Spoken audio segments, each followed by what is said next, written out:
Assalamualaikum warahmatullahi wabarakatuh. Nama saya Indah Dwi Agustin dari kelas 11 PM2. Ingin mengerjakan tugas 1, yaitu menjelaskan materi 6-12 garis sejarah.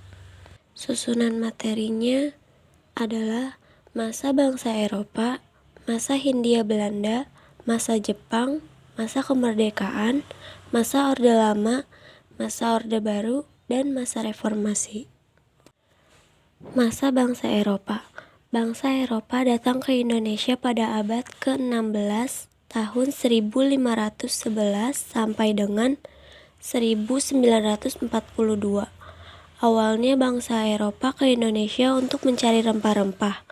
Meski awal kedatangan bangsa Barat ke Indonesia untuk mencari rempah-rempah, tapi lama-kelamaan niat itu berubah menjadi keserakahan. Mereka ingin menguasai daerah penghasil rempah-rempah dan memonopoli perdagangan. Oleh sebab itu muncul ambisi yang kemudian disebut dengan 3G, yaitu Gold, Glory, dan Gospel. Contoh bangsa Eropa yang berhasil masuk ke Indonesia yaitu Portugis, Spanyol, Belanda, dan Inggris. Selanjutnya, masa Hindia Belanda. Belanda datang pertama kali ke Indonesia adalah ke Banten pada tahun 1596.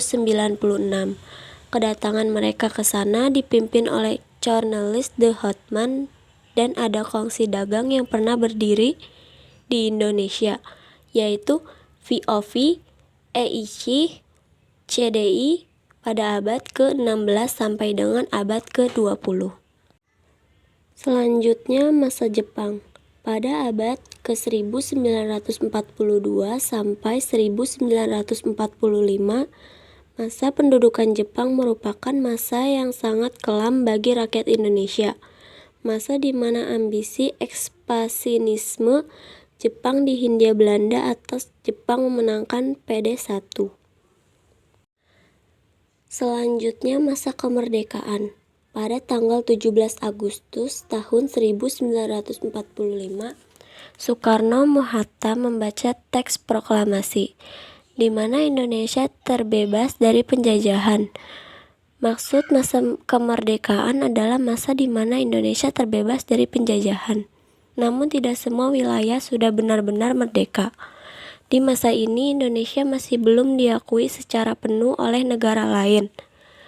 Dan disinilah Indonesia mulai memilih pemimpin dan juga bentuk negara. Selanjutnya masa Orde Lama. Bangsa Indonesia pada masa perjuangan, masa demokrasi, liberal dan terpimpin. Presiden pertama Ir Soekarno. Istilah Orde Lama mulai digunakan sejak era Orde Baru untuk membedakan rezim Soekarno yang dianggap lama oleh Soeharto sebagai Presiden Indonesia di era Orde Baru. Selanjutnya adalah masa Orde Baru.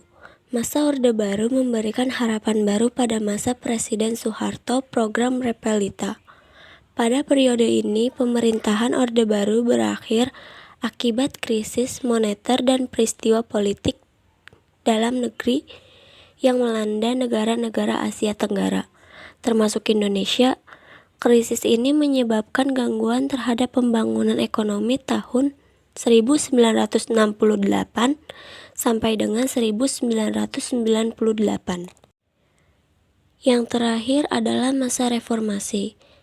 Pada tahun 1998 sampai dengan sekarang. Era reformasi atau era pasca Soeharto berhenti dari presiden pada tanggal 21 Mei tahun 1998 yang memimpin 32 tahun.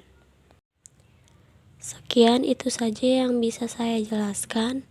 Assalamualaikum warahmatullahi wabarakatuh.